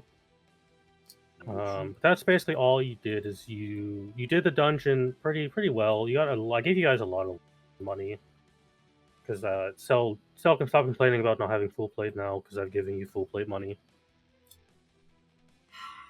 I didn't sell. Even though I gave you guys 10,000 gold, you just didn't use it. Yeah, I gave you guys a pile of gold, and you're like, I don't want that pile of gold. It's stolen. No one's gonna know you stole it. We had more morals. How dare you have a moral compass in this crime investigation game? Be dirty cops. Too bad. But yeah, you're gonna go take her to be interrogated, and then I think you said you're gonna go talk to a suspicious archmage. Yeah. More suspicious people. It's almost like there's a lot of misdirection and suspicion around because there's murders. Yeah. Stupid misdirection and murder. We'll have to solve it even more. You do have to solve the murder. You are being paid to do that. Wednesday was fine. It was a lot We of had battles. a lot of battles, a lot of fatiguing battles because undead are just kind of exhausting to fight sometimes. It's not your fault. It's just the fault of how Pathfinder does. Again, I think high it was one of level those undead. things, we were talking about it a bit afterwards, and I think the big thing was that we kind of agreed on it's a lot of it was just bad pacing for the way these combats were, because they were stuff that would be like, oh, I have to rest afterwards, so it interrupts the flow. The Wraith combat had me thinking, if you don't have some form of divine caster, you probably can't complete this dungeon. Yes. Because as built, that was a lot of wraiths. Yes. And if we didn't have, because lightning used death to undeath, which is basically a circle of death for undead. I don't have that, but I have Pause the Pulse, and then River's another divine caster. So we handled that fight very quickly. Yep. I don't want to know how that fight probably would have been a TPK if you did not have a cleric. It would have been very difficult, but at least one person probably would have died if you had no cleric or no paladin. I think that fight has a chance to really kill one or two people. I think you have, if you have a druid and a wizard and then two front lines, I think you could have done it. I think you could have done it. Yeah, but it would definitely be close, or at least someone would die. It's not a TPK fight. I think that fight and then rolling into the Dance Macabre is rough. The Dance Macabre, on paper, didn't seem as bad as it was. It's just a really... I'm just going to say it. It's a badly designed monster for its CR, because it's Drain. Yeah. Yes. If it was damage, I think it'd be better. I think the thing is, it hits you with that first, will save or take some con drain and irresistible dance. And granted, you can save against... Poor Joe. God, I feel so bad for Joe. You can save against it every turn, which is good, but still. And it's I did the math. Well, yeah, but for Joe, he literally had a 1 in 10 of breaking out. It's God, that's out of combat for him. This dungeon is really bad for people with low will saves. It was the highest DC I've seen out of everything so far. It was hold on, we've killed it. I knew immediately what this thing was because I fought one in Pathfinder 4, and I've never liked how this monster is designed. But it was a CR of your level, I think. It is CR 14, which is something we can fight, but I think it's the issue of bad saves for some people. Joe, cough cough. And then it's just a weirdly high will save DC. Will save. It's DC 25, right? Oh, that's right. It was higher in the book. Oh, is the book one a higher CR? That's disgusting. Yeah, let me look that up.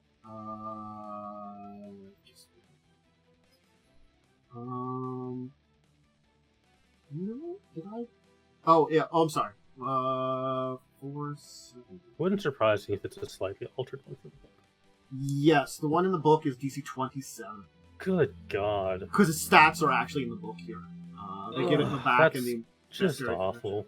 Yeah. It's still CR 14, but I guess it's a little bit more unique for the CR 14. Thank God that they made it so Finger of Death can kill undead. Yeah. Yeah. I'm. You know what? Probably one of the thing I'm really happy about in sorry.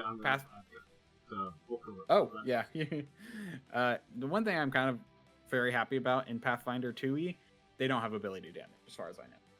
I mean, ability damage just sucks. They've got something at least vaguely similar, like with feebleness and stuff like that. Things. Yeah, they do have similar things with like feeble, clumsy. I think they have one for each attribute that's reduces your functionality. I think there are ways better. to get rid of it. Yeah, they're just conditions that reduce the functionality in certain ways. Yeah, I think just ability drain and ability damage is a very old mechanic that doesn't really work anymore. It's sort of like... I think there is only one instance of it in 5th edition D&D, and I think it's the Shadow has a strength drain. The picture used for Wraith is the newest one in the Pathfinder 2e book. I looked up cool pictures. That's why. I looked up I looked up nice looking pictures. Look, that's what I use because they don't have pictures of most of the monsters. Yeah, Wraiths I don't think have a good. Wraiths I think have a really dumb picture in Pathfinder 1e. Yeah, the dungeon is like fine. I think I'm a little fatigued by it, but I'm not gonna like poo-poo anyone's fun. Yeah. Again, like... Yeah, like, so Wraiths in Pathfinder 2e just curse you, so you have, like, a curse effect. Which makes you dazzled by sunlight. I think it's the combination of undead are sometimes annoying to fight, and also there's a lot of supernatural traps, which are just always annoying. I think most of the supernatural traps are just story stuff, which I think is fine. I'm not gonna lie, I looked through a bunch of the book on Thursday morning. Like, I read through a whole bunch of it again. I did remove 2 more fights. They were fights that were superfluous, and they would have just been they were just, like, pure status ailment undead that weren't, named or important. So I'm like, you know what, we'll get rid of these. Also, I'm not going to lie, I think at least... we probably just only going to be 1 more haunt. There were 2 others that I might just make into phantasms, because, I'm sorry, the way they were presented was just kind of annoying to work with. Yeah, so, that's fair. Let's say there's between a phantasm and a haunt. The phantasms are the one that doesn't do anything actually negative to you. Oh, okay. Like, oh, I saw a minotaur there, or there was that guy there that, you know, that most that made those you... Are the phantasms. That, those are fun. I kind of like those. Those are good world building. Yeah. I can turn them into phantasms. Because I'll tell you about one of them. There was a haunt that, if you fail, you're convinced that that you're one of the servants of the castle, and you go start cleaning. That's just you wander off to a random room. Yeah, that stuff like... So I don't like traps like that, because that's a removable player agency. Yeah, and it's like... Also, there are plenty of fights where you're like, you're kind of screwed, and it just kills people. I'm like, wow, that is a random chance to really just kill someone, because you could send an individual player probably to death. Kill Joe. Yes, because he would fall for it. And well, the thing is, I could roll a room that there's nothing in. You know, that's the truth. But I could just roll one thing. And also, I did get rid of... they had Geists in there. I got rid of them. Because Geists are the draining creatures that can control haunts. And they're near that haunt and another one. And I'm like... God, that's just a combination. That's such a dick combination in that area. This is why I don't like Paizo's early dungeon designs. Because a lot of it is unnecessarily cruel. Yeah. And a lot of there's also, we need you to kill these things to get your XP number higher so you can level up. Again, I think that's why it's fine that I'm keeping in like a lot of like the named characters and story characters, and still a couple of random encounters that are very interesting sounding. But like something like that where I look at it and its storyline isn't really great, and all it does is it just shanks you in the ass. Yeah. I don't think we need to do those. You know, I don't need to have, you know, the evil spirits of like a couple of servants who were just happened to be servants that were also evil that came back, you know, and mess with you. That's like, okay, they were just some dudes that just happened to be evil instead of everybody else who was just, they were also being tormented here, but, you know, okay, great. But, yeah, it's I like the idea of taught conditions. Yeah, I like the use of conditions in 2e, and I like that there are just clear ways to get rid of them. Like, you know, like, this spell gets rid of this condition, or reduces this condition by 2, or something. Yeah. Again, I think it's just, I needed to kind of sit down and think about some more things here, because again, like, with just a quick glance, the Dance Macabre doesn't look bad on paper, you know, but you have to kind of read up on it and actually, like, have your brain kind of, like, process stuff a little bit more, too. Like the DC for the will save, I have to think about that and be like, oh, how does that affect the team, you know? I will say, I am kind of surprised there wasn't a chain spirit in that room. Surprisingly, it wasn't, and it's very interesting kind of where they are. Because if you would look at the dungeon like a video game or a 5th edition dungeon, it would be more the logic of symmetry. You would have the boss rooms mirrored. Yeah. That's how a lot of older games and a lot of older D&D does it. So I thought that was actually kind of nice that they're like breaking symmetry with the dungeon a little bit. It was a boss, Yeah. sure, but it wasn't like one of the bosses. Yeah, I thought it was going to be. I thought it was going to be 2 above, 2 below. It makes it a little less predictable. Okay, I'm going to tell you. You cannot access the basement. I'm just going to let you know that now. The basement is sealed by the chained spirit's existence. You cannot access it when the chained spirit's dead. Yeah. Because the sword's down there. Oh, yeah, that makes sense.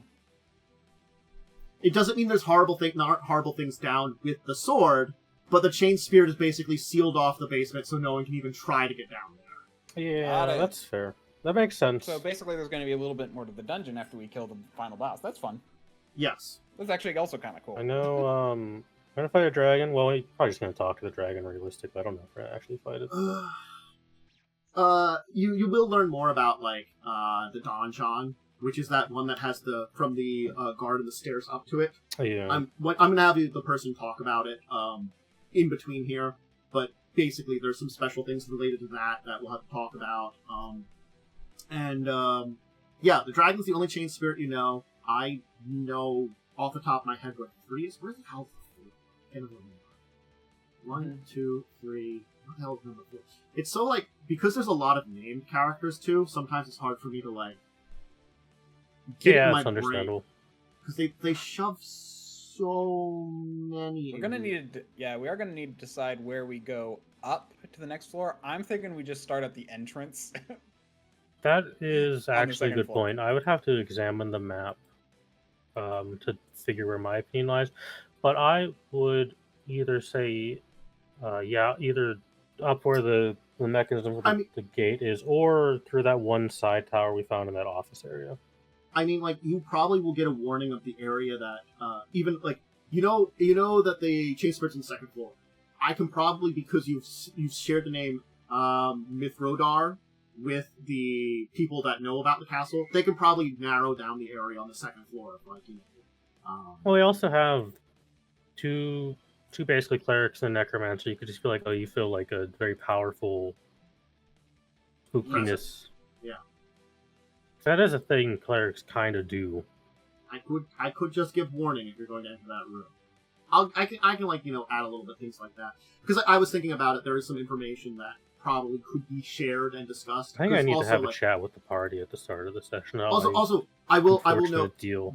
There is something that I did have to tell you that you will learn about. Because I didn't realize about it.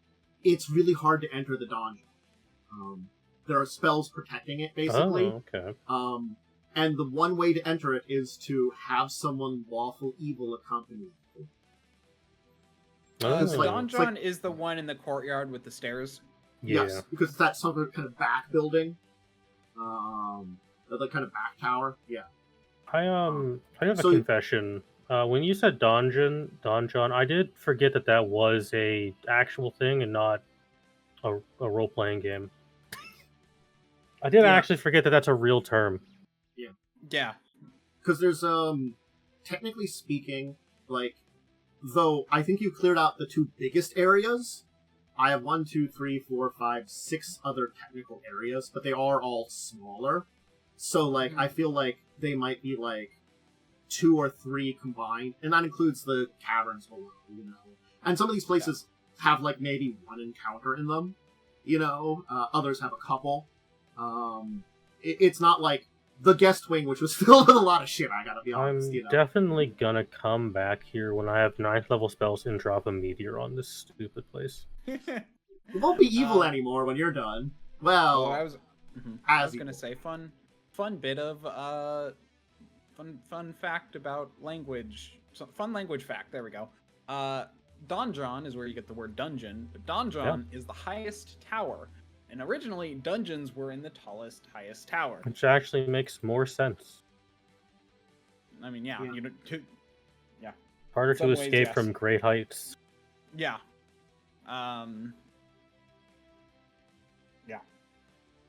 So yeah. Also, speaking of language, I have a couple more levels to bump up my linguistics skill even more for more languages I will never use. Yeah.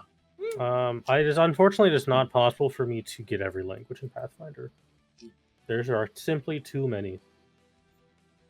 I can you still have the second floor, the heights. Then there's 3 separate towers: the War Tower, the Donjon, the Star Tower, and then there's the Caverns. Good lord, what a big dungeon!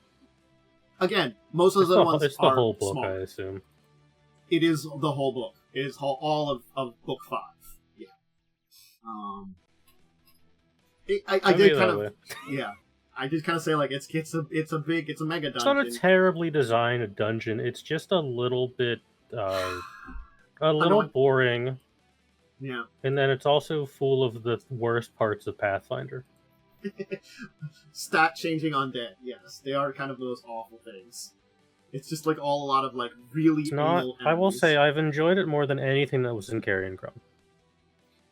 I do feel like it balances out things a lot better in that way. It's better than Carrion Crown, but it still has some issues. I would put this dungeon as better than Carrion Crown, but worse than some of the ones we did in the Pirate Game. Some of them, because there were some pretty bad ones. The weird tower full of horrible planar monsters was pretty bad. Yeah. Also, the underwater cave also kind of sucked. The underwater cave sucked. The tidal cave was okay, but it kind of sucked. Like the end of it sucked. That only sucked because we were low level. Yeah. Being the fact that you could go in there in low tide and you can actually walk through it was at least decent, and it wasn't flooded all the time. But like the Sanguine caves were like, it has to be flooded. Enjoy. Yeah, it's a little rough sometimes out here for Pathfinder dungeon design. If I am not completely mistaken, there might actually be more. I count 45 languages. I believe there are actually a couple of secret ones in. So those are probably on the list actually. So if you're looking at the wiki list. There are also some unique languages to some other human basically, I looked at the human language list and then the species language list. I think there's a couple not listed on that page because you can't actually learn them. Yeah, because it took me looking at 2 lists to count them. Because realistically, a lot on that list you actually can't really learn by normal means, anyways, or logical means, because some of them are non-verbal languages. Mm-hmm.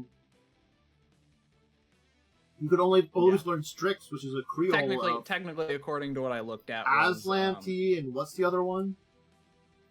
Technically, sign language is one on the list, but yeah, there's basically one. Technically, there's a bunch of sign languages as well. Yeah. Where is it? Oh yeah, it's Strix's language is a Creole of Aslanti and Infernal.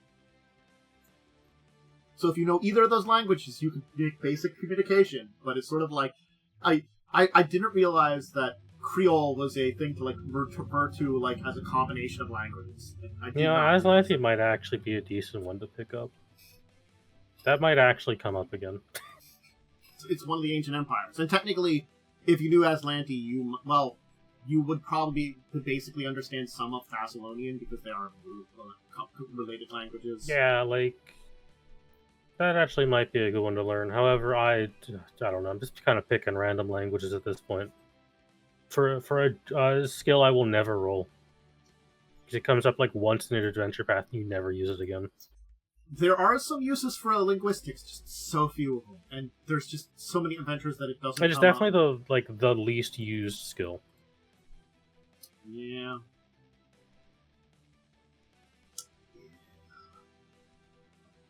Wrapped up into something else in 2E. That would probably be for the best. I think it's wrapped up in society. Linguistics Unchained is actually really good because you can use it in place of sense motive for some things, but not typically. Anyway, we should probably It's getting about that time. Yeah, leave it there. So slaps knee. That's it. I do have a knee right here that I can slap. Ow. The old Midwestern, it's time to go, is you slap your knee and you get up.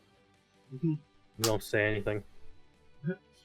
I just don't have that in me. I'm not. You slap your knee, you get up and you say "welp." Welp. It's very common over here because we're like half Midwest. I'm too like Too coastal. weirdly. I'm too coastal, but I'm also like not coastal enough. I'm a weird spot in between like. There technically isn't a coastal of Pennsylvania. Yeah, and I'm in that area. New Jersey and Delaware stole it from us. Damn, New Jersey and Delaware. Damn it. Wasn't Delaware with just like Penn was like, ow. Hell, Delaware does exist because William Penn didn't want to govern it. He's just lazy. That is why it exists. He just didn't have the resources to actually feasibly govern it. Well, let them do whatever they want. That's why its border is so weird. Yeah, language is wrapped in society in 2E. That's a good change.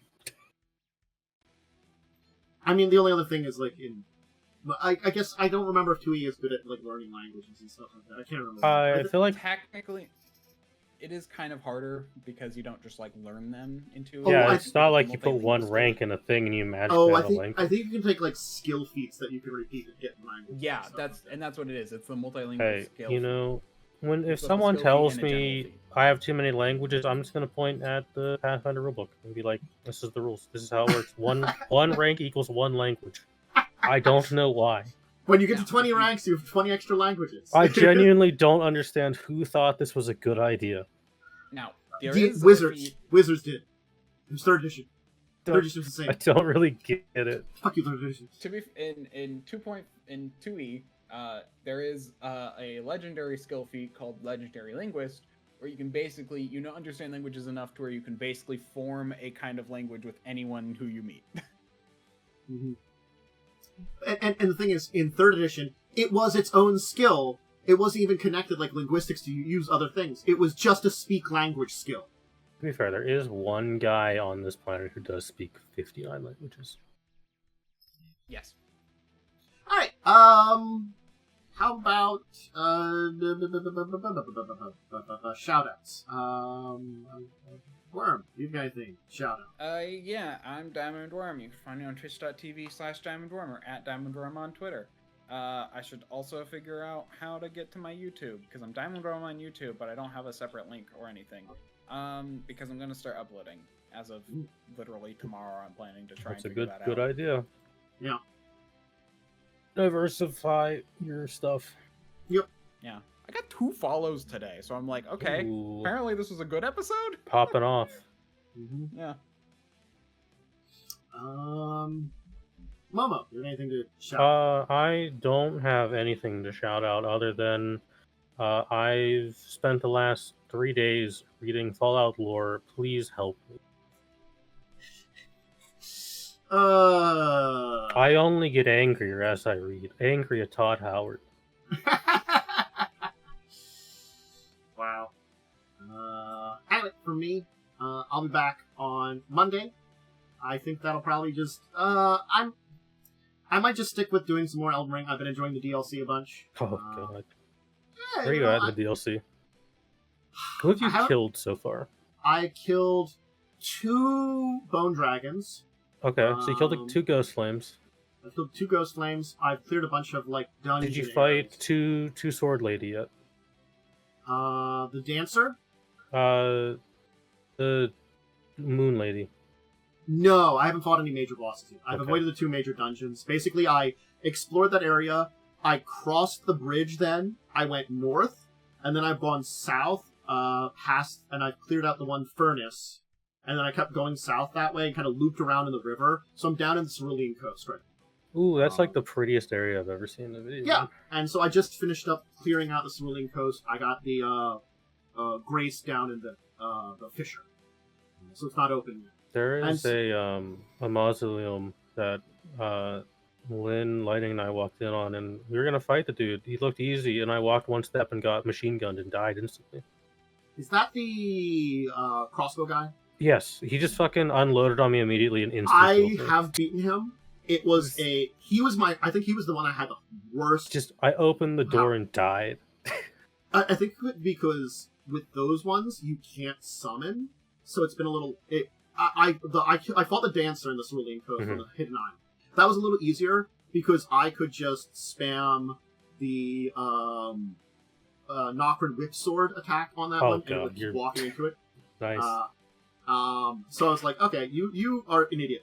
The other guy was not stunned by any of those things, and I actually had to actually really fight that guy, and he took a lot because he was so goddamn tanky in that armor. I think we've killed 4 major bosses, and all 4 of them have been a struggle, except for the Divine Lion Dancer.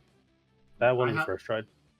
I haven't gone after any of the actual major bosses yet. I just kind of cleared out a bunch. The hardest part about doing the bosses is the fact that you can't listen to the really good music and focus on the game. I was also taking out 2 Furnace Guardians. I hate those things because they take so long to kill. Spiral for Magic has just been really wonderful at taking them out pretty quickly. I would be fine if I was doing a mage build, but I'm using the backhand blade and just teleporting her up and down. Yeah. I think that's the thing is I'm a little bit of a Dex mage build, so I can switch between them pretty good. I'm doing a Frostlight build. Lyn is big hammer and lightning is big poke. Mm-hmm. If I get enough levels, I'll switch also to having a bunch of faith to do some faith spells. Because I was using some of them earlier, but I just haven't had any that are really good. I still use some, but I just don't know if I want to use them for high levels. I have a bag of the heal and getting rid of status ailments. But also I think there's some boost spells needed. So I think I'll probably do that. Yeah. I was just basically going to be I'm just going to get a lot of levels and basically be a weird mix build of everything almost. That's fine. The Moon Lady, her swords are instant faith. Yeah. Hey, that would kind of maybe fit with me then a little bit too. Yeah, you just need a little bit of strength and dex for them. I have those already. I'm at level 188. I think we're at level 200. Yeah. Collect. Again, I didn't even do any kind of farming. I got there naturally that long. So we did base game up to Elden Beast, and we're let's go to the DLC. I am right at before lighting the. You haven't done the weird dragon time dungeon. Yeah, I haven't done that one. I got to Melania, and I fought her a few times, and I was like, I'm gonna come back to this. And then I did some other stuff, and I'm like, I guess I'll do the DLC. I guess I'll do the harder version of the game. I mean, honestly, I think it's just that my build wasn't very good against Darker Town. She is punishing towards most builds in the game. Yeah. That's why I was like, I wasn't coming back. So, I'll continue that. I'll have other tabletop next week. Crimson Queen. Make sure to check us out. Still Wednesdays at 9. We might start earlier in next month at some point. Yeah, because some people's schedules are changing, and we can start earlier. And then this show next week on 6. True. Saturday. Anyway, thank you everybody for joining us. Check out social media links below for me and all that kind of stuff. And I gotta go see if my sound was working for the first half. Nice. I don't know. Yeah, I hope it recorded at least. If you were doing a recording. Oh, it recorded. I just don't know that's if good. I said anything. So it's there. It's just me might be gone. I might be gone. It just might be Wyrm and this is super weird. Talking and not linking stuff and not talking. I don't know. We'll see. Yeah, all right. Bye, everybody. Bye.